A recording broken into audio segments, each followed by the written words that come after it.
Good sign. Did you like the photographer? Yeah, they're the cross plates. Okay, it's kind of a family. Okay, nice. Do they do? Yeah. Those under the studio. Hi. His place. Good, good. You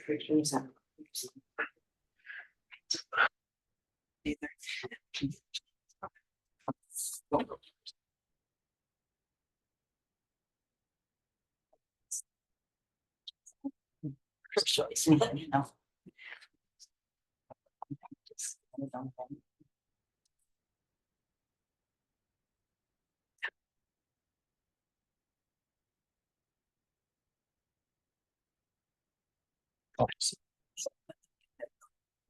Right? Yeah, it's nice. I'm trying to think of. So I tried for, say, 10 minutes to change that word approval to acceptance. And just wasn't. It would show up as acceptance, and then when I publish it, and it like come up on the one, it would just be back. I'm sorry. Minutes to acceptance. You can't change that. I figured But that out. if you want to change it, we can, Yeah, like background wise. Well, it's just the Share it with me. they deal about how the fact is. Then it's worth going. They're gonna be accepted by the chair. But yeah, the agenda item is always approval. Yes.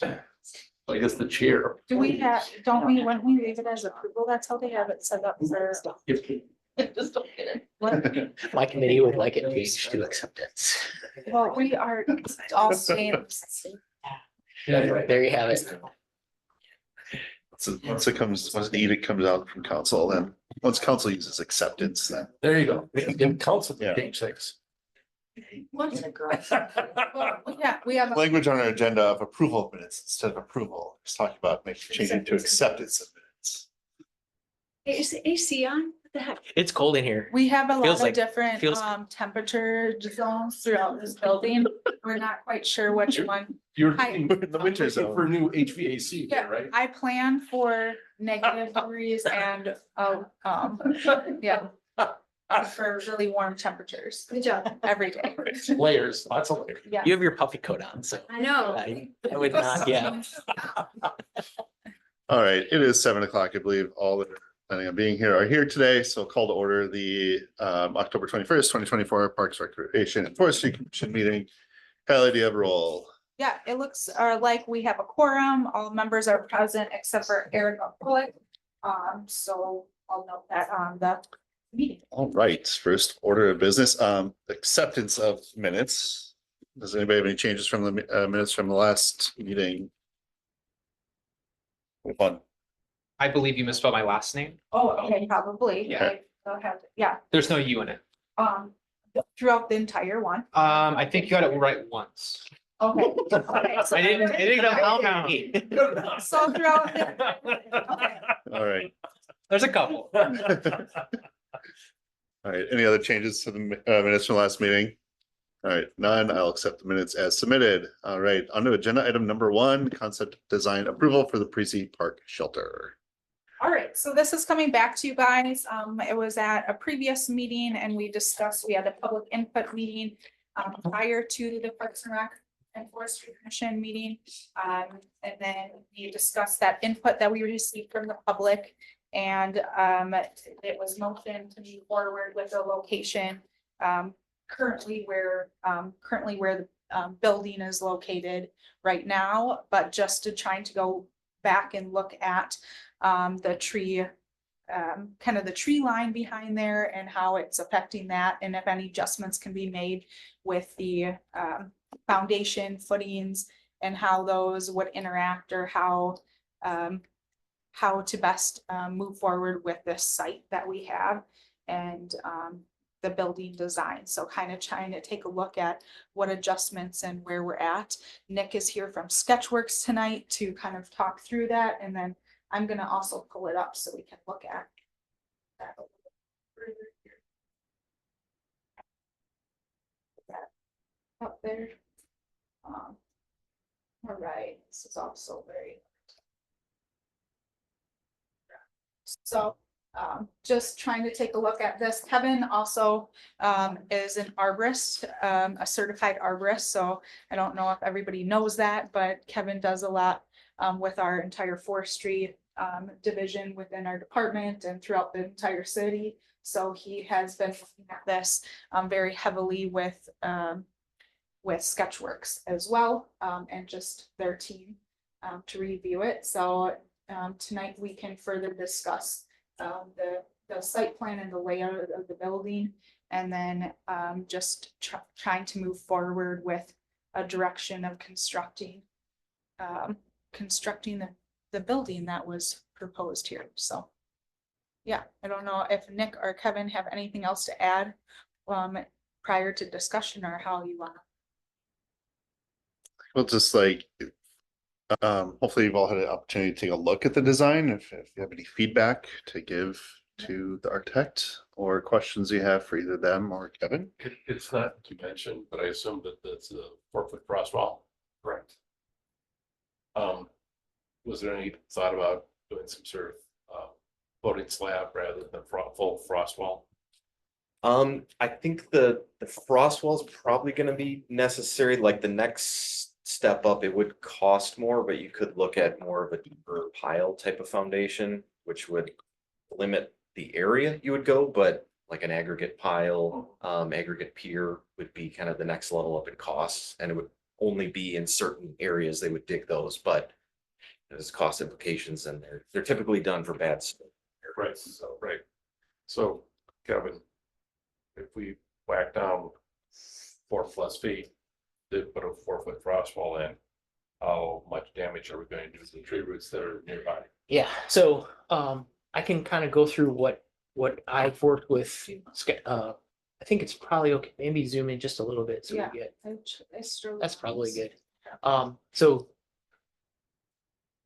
what we worked with Sketchworks and Nick's team on is just providing some graphic representation of the tree protection zones. Right. So we have sorry. 2 trees at the entryway where the path meets the parking lot. Yeah. I don't think that we had that first tree on there.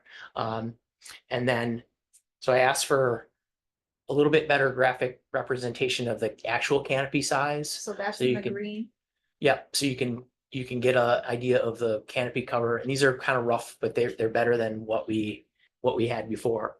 And then the red dotted line is what I would define as a calculated tree protection zone. So based on the diameter of the tree, the species, and the relative age of the tree, you can assign a factor, and these are coming from the International Society of Arboriculture. So younger trees are more resilient to the effects of construction, so they don't need as big of a protection area. Older trees would be more susceptible to damage, so they need a larger area.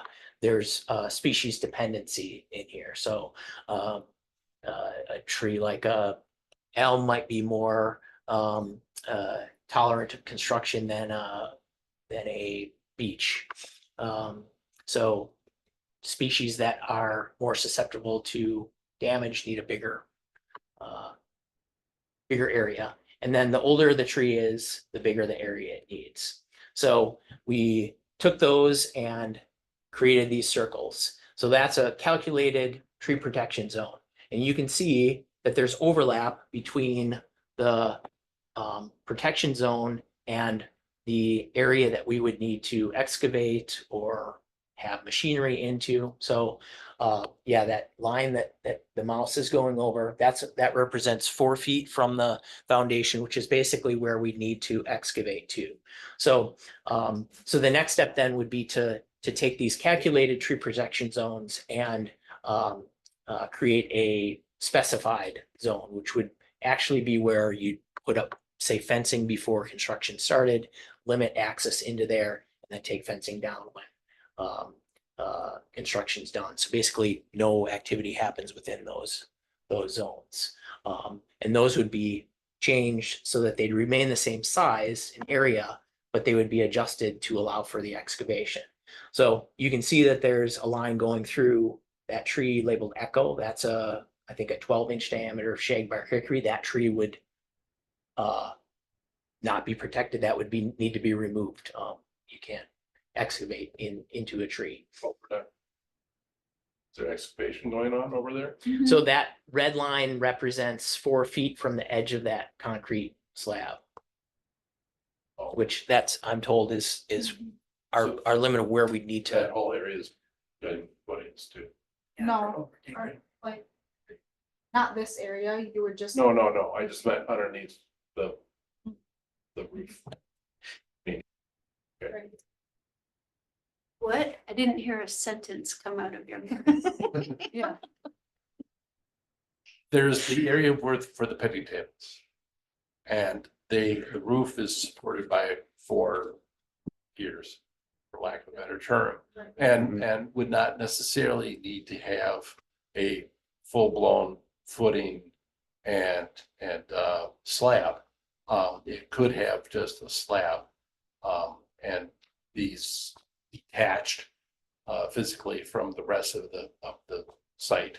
And because it wouldn't be as necessary to, I mean, if the slab were with the picnic tables on it were to float and heave slightly during winter, I don't know anybody would get all that bent out of shape out of the fact that it now slopes very gradually one way or another. And that would avoid having footings dug down 4 feet right next to trees. That was kind of what I was thinking about. I'm not an engineer. I'm not an architect. If you want to zoom in real close there, Kylie. So what you can kind of see is around each of the 4 columns, there's boxes. Right. So that is dimensioned 4 foot off of that box, because Yeah. that's the only area going down 4 feet. So along the purple building and those 4 boxes.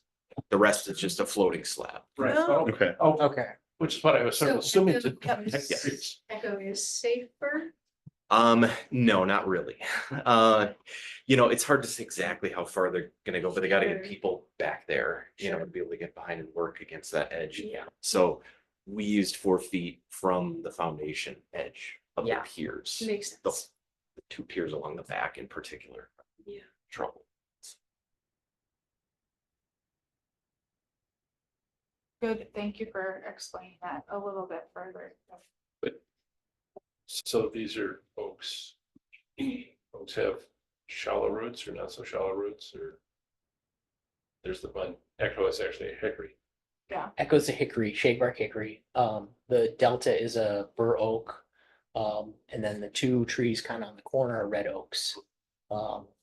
Where the path meets the parking lot, you've got a red oak. The north one is a red oak, and then I believe the south one's a swamp white oak, or maybe It's a bird. is it a bur? Okay.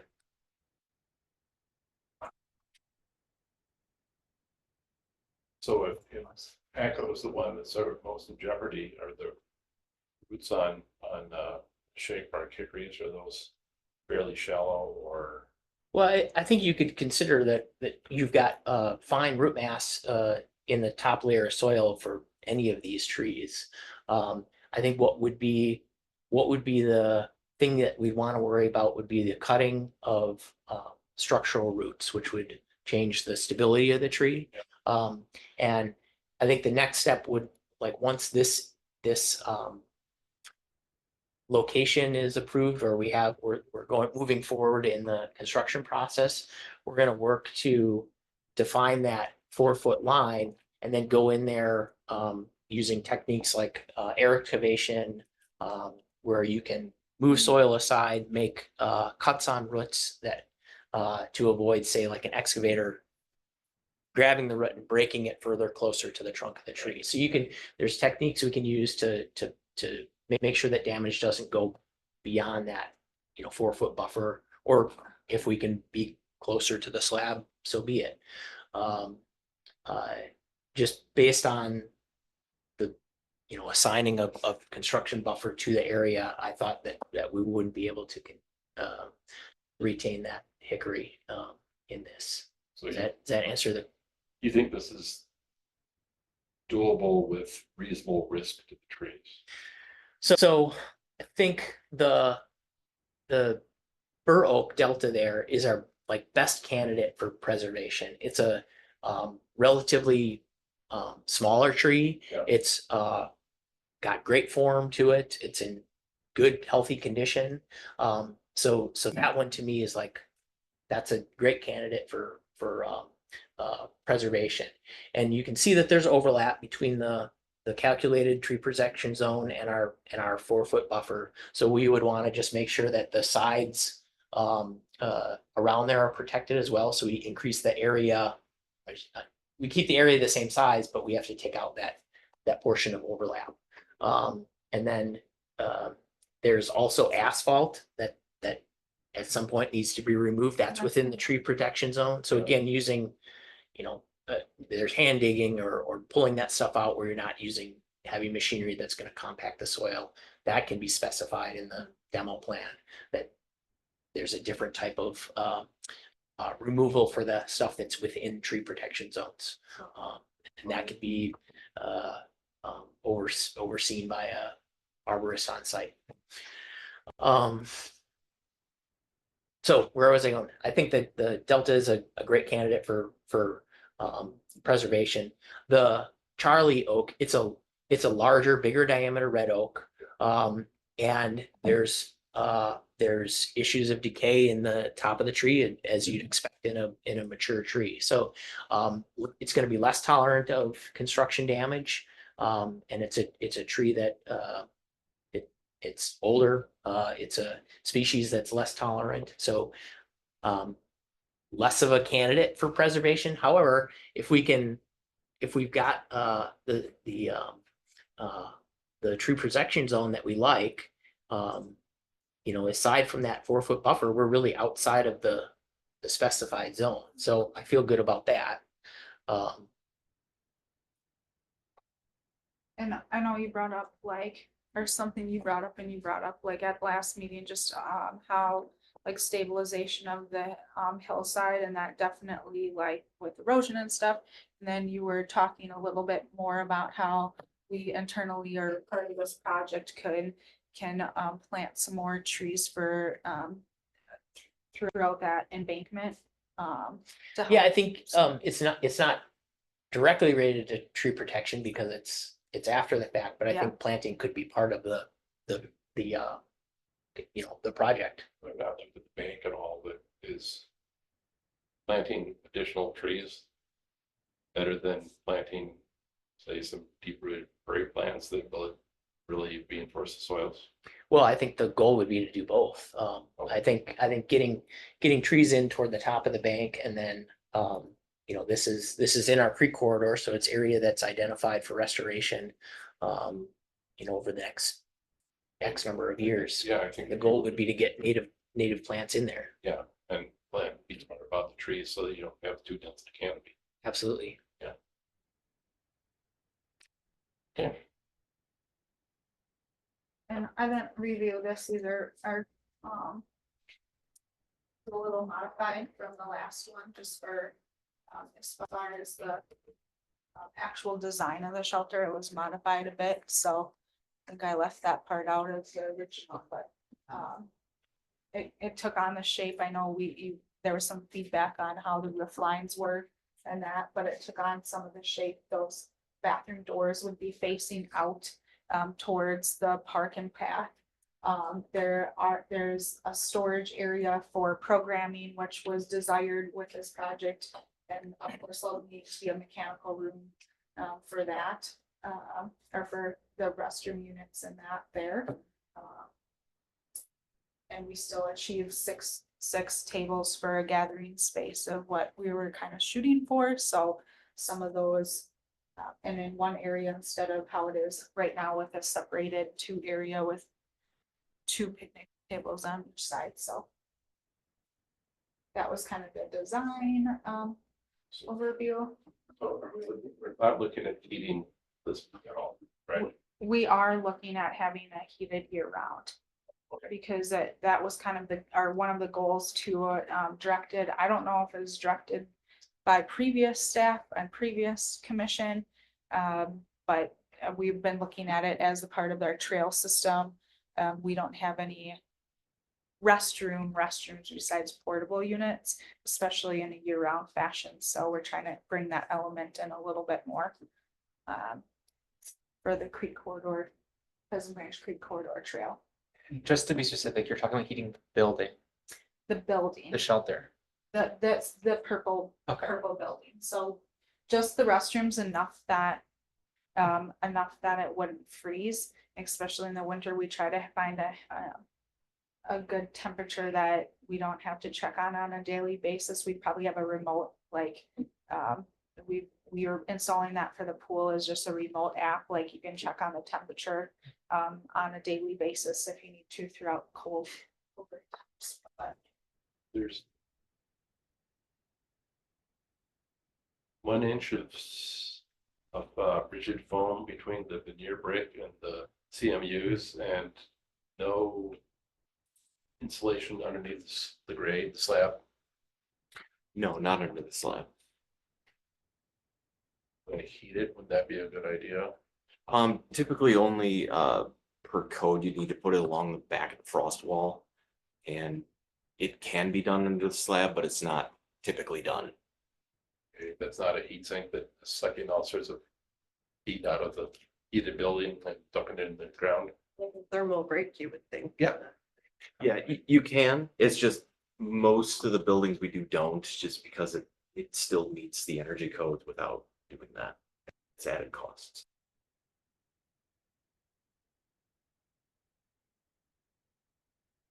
What was the planned method of heating?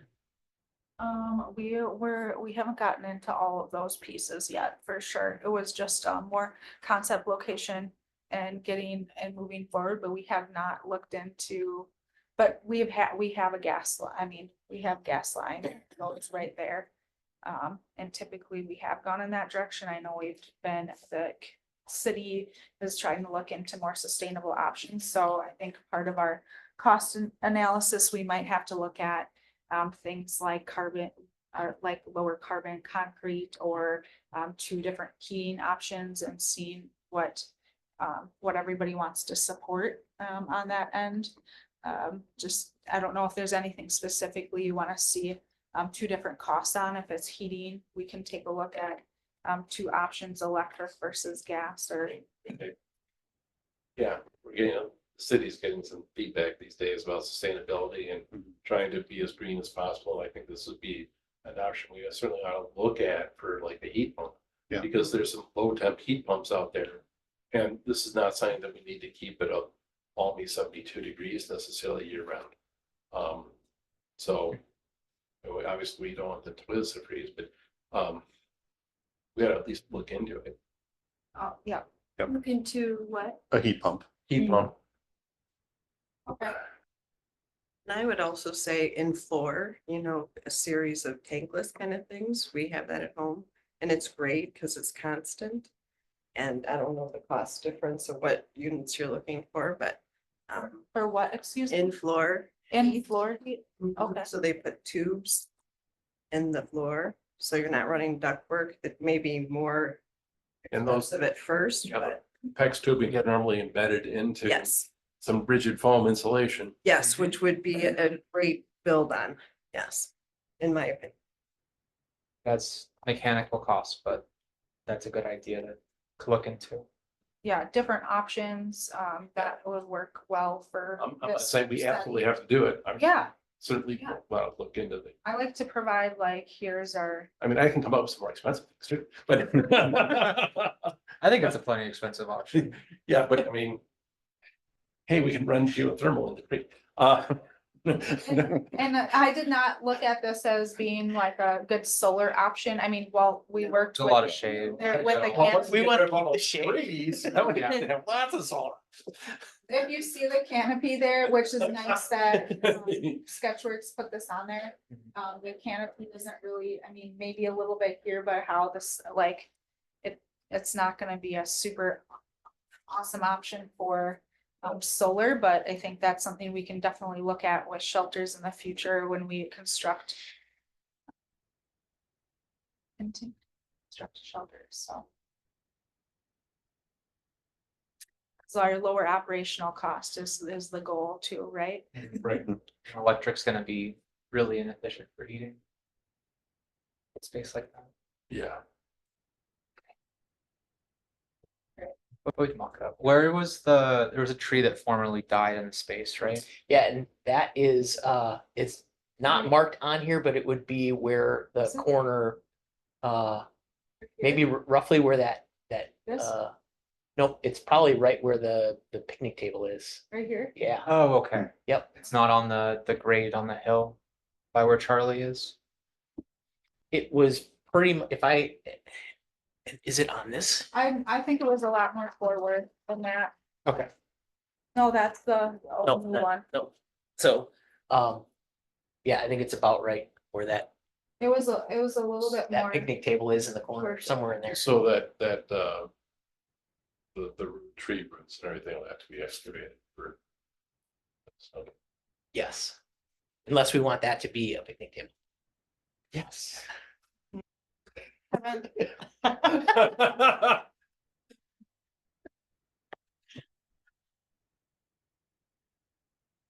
So overall, are you concerned with the number of trees that could be impacted? I know Echo's probably gonna have to go, but looks like we're working within the range of 3 of the larger ones in total.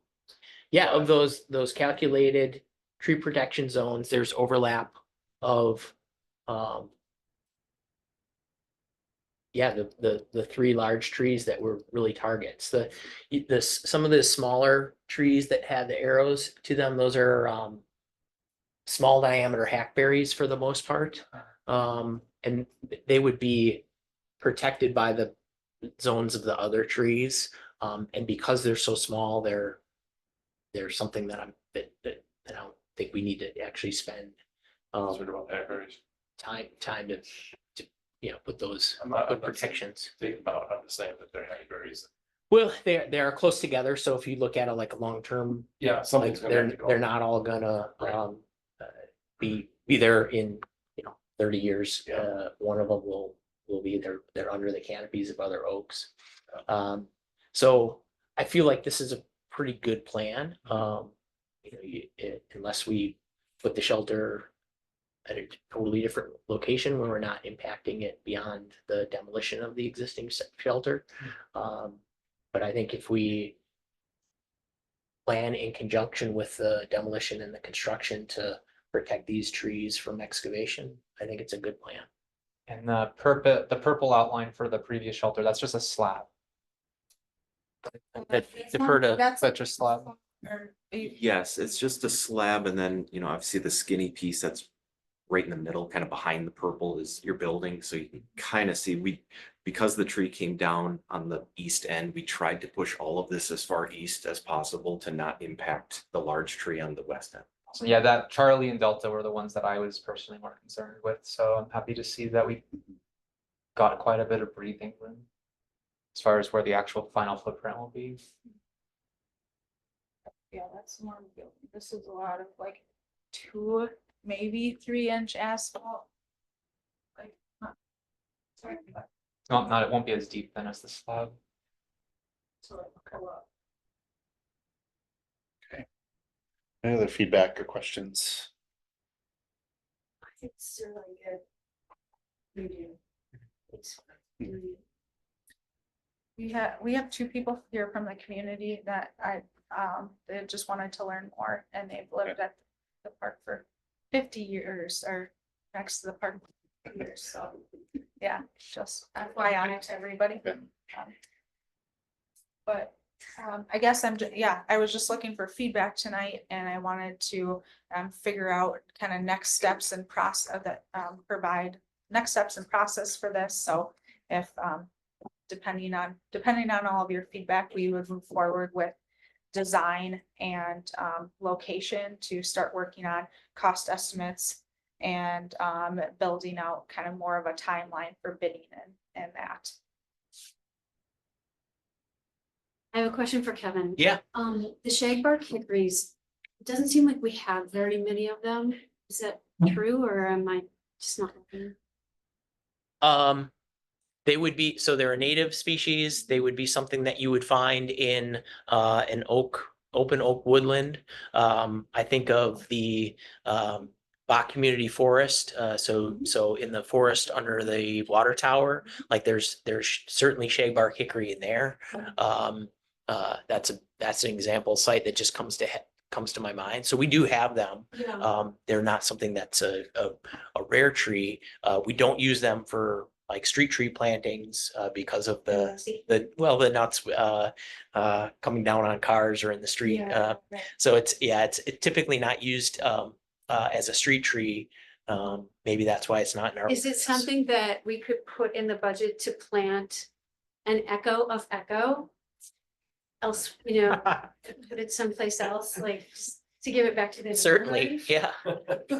Yeah. Right? Echoes echo. Well, and yeah. And we will get, something that will be coming up in front of you all is a inventory, so it will show species. Once that inventory is completed, but we're kind of doing it in phases. We didn't have a full budget to complete the full forestry inventory.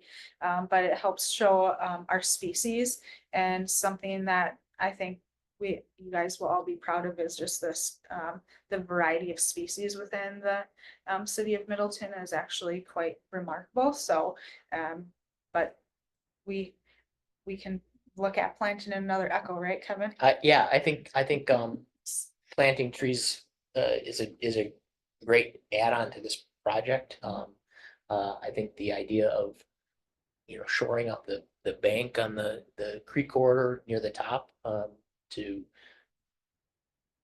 help against erosion coming out of here is something that would be a good addition. Yeah. So yes, an echo of the echo. I like it. I was kind of thinking along the same lines of maybe like replanting another tree. And I remember when I was in like elementary school, we planted a tree outside my school and then we all got to like collectively name it. So maybe also offering that opportunity to kids at like Sauk Trails, a pretty nearby school. And then when they eventually maybe go to Middleton, that tree will be more grown up. It could be like a nice connection for them in this park if we're like really hoping to revitalize it, make it more part of the community. It's. I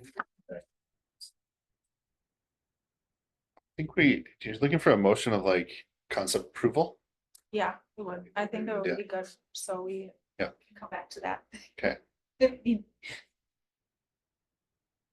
I'll go ahead and make a motion that we approve the concept and move forward with it, with the keeping in mind the options for more goal-friendly heating and water heating as well, and see what the cost differential would be. I second. All right, we have a motion second. Any discussion on the motion? All right, hearing none, all those in favor say aye. Aye. Opposed? All right, motion carries. All right, agenda item number 2. Yep. you. Thank you, Ned, you. very much. Have a good. Agenda item number 2, my understanding is there's a request to possibly defer agenda item number 2 to a future meeting. Thank you. Thank you so much. So Kylie, can you just kind of, oh, there you go. Oh, my. Oh. I need. We got it. Okay, You didn't have those big old engineering drawings in there. They just gotta change it up a little bit. Okay. I'm sorry. all right, so there was a request by the applicant, by the Nordic CXC to defer this to a future meeting until all the contingencies have been resolved, and then it would come back here for approval once all of the contingencies are resolved. So just a little bit of note, it's pretty common for things to be approved with contingencies attached to them. So, but I honestly would have I mean, I personally have no issues if this comes back to us at a later date, but we don't have a later date set yet, because time to go through all of them. Right. Obviously that would delay this until we can get it back on our agenda, but the applicant is okay with that. And I think, Do you want a motion to defer? yeah, so a motion to defer until applicant returns with the set of conditions that they agree to or can are willing to discuss at the future meeting. Yeah. Wait, All right, there's your motion. yep, Second. All right, a motion and a second. Any discussion on the motion? All right, hearing none, all's in favor, say aye. Opposed? All right, motion carries. All right, agenda item number 3, naming of our new park that will go at the end of Lake Street. Right, so we've been referring to it as Lake Street Park or Middleton boat launch, Lake Street Boat Launch, right? Is that what everybody's been calling it for Yes. the last I believe so. well, yeah, X amount of years? really no longer It didn't launching boats though. It didn't really have a, it didn't have a sign to it, but I think it was commonly known as the Middleton Boat Launch site, and that's being redeveloped into a park with that completing in October 31st. And I do have I know some of you are new and weren't through this entire process with us. This might take a little bit to load, but I can explain it. Maybe. Just so I know a few of you are new, so I wanted to bring this up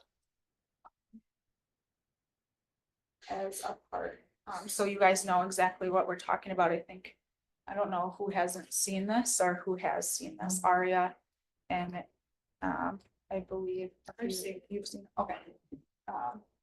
So just so you guys are kind of aware, this is Lake Street at the end of here. We're designating this as a park in the city of Middleton park system. And then just a kind of a layout. This is a walkway here, kind of a lookout where benches are located.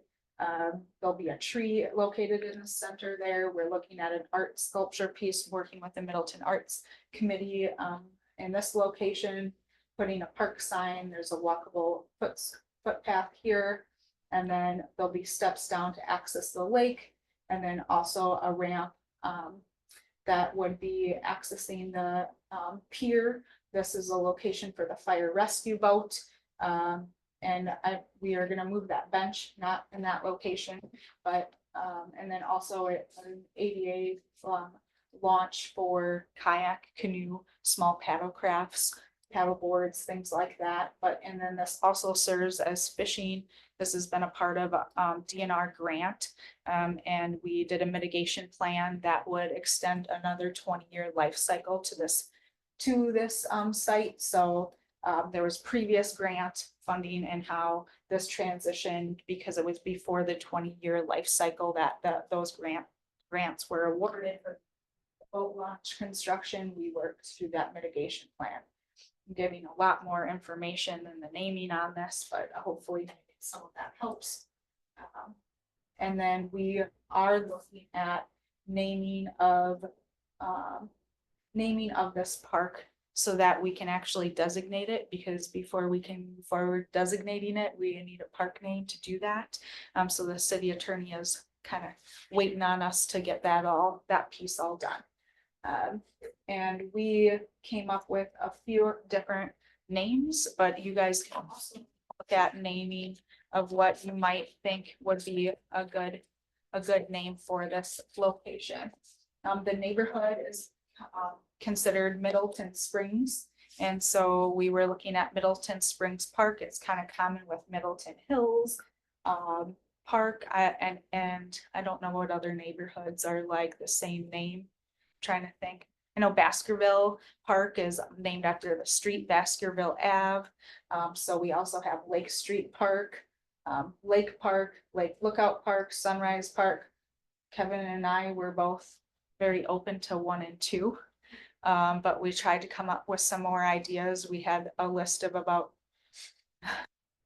a lot. So we just tried to narrow it down a little bit more and get a lot of staff input. And I did not go out to the community for this one. We've had a lot of community input on this one. So naming, we were looking at trying to get this done to move forward with a park. I will move that we name the park Lake Street Park. I second. All right, we have a motion and we have a second. Any discussion on the motion? Okay. Hearing none, all those in favor say aye. Aye. Opposed? All right, motion carries. We have Lake Street Park. Yeah. Well done. Wait, what was that? I missed it. Lake Street Lake Park. Street Park. I Yep, know, they just named it Lake Street. We just Park. named it Lake Street Park. yeah, I know. Without any I was discussion? like, that made it, I think I spent way more time. on it. 15 seconds it took us to decide. I feel like, whatever, you guys made a decision, so it's really great. That's it. Wow, oh my gosh, this thing, okay. I'm not mistaken, that is our last agenda item except for committee reports. So, Plan Commission, we meet tomorrow night. I know coming in a future agenda to us will be discussion, there's gonna be a new development. Developers, Viridian is gonna come up and build a neighborhood or a development kind of off of High Street, just north of North Side, so we'll be having discussions about park, for that new development. I think that's our next agenda. Or next- Yep, I have that slotted for November 4th. That'll be I'm trying not to put too many things on the agenda for that one, so we can discuss the Ziegler Park or the Ziegler development and the direction for that. Is that different from the one that? Ziegler? Yeah. Viridian Homes. Yeah, No, it's the same. Oh, it's the same. Gotcha. It's the Ziegler Farm Yeah, development. Yeah.